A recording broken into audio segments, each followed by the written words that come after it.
Hi guys, welcome to one more mini blog. అయితే ఆషాఢ మాసం వచ్చిందే, గోరెంటాకు పెట్టుకోవే, ఆడపిల్లలు ఖచ్చితంగా ఆషాఢ మాసంలో గోరెంటాకు పెట్టుకోవాలని అని చెప్పి మా అమ్మ కూసబెట్టి ఇంకా నాకు గోరెంటాకు పెట్టడం స్టార్ట్ చేసింది.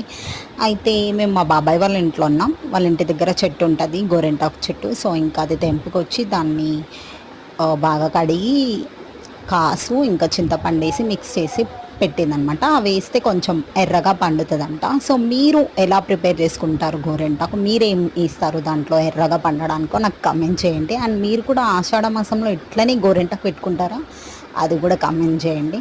అండ్ మా మమ్మీ నాకు చాలా పెద్ద పెద్దగా పెట్టింది. ఏందే ఇట్లా పెట్టినామంటే, నేను చిన్నప్పుడు ఇట్లా పెట్టుకుంటా, గోరెంటాకు ఇట్లా పెట్టుకుంటేనే బాగుంటుంది అని చెప్పింది. ఇంకా ఆమె సాటిస్ఫాక్షన్ కోసం వదిలేసిన నేను. యాక్చువల్లీ బాగుంది.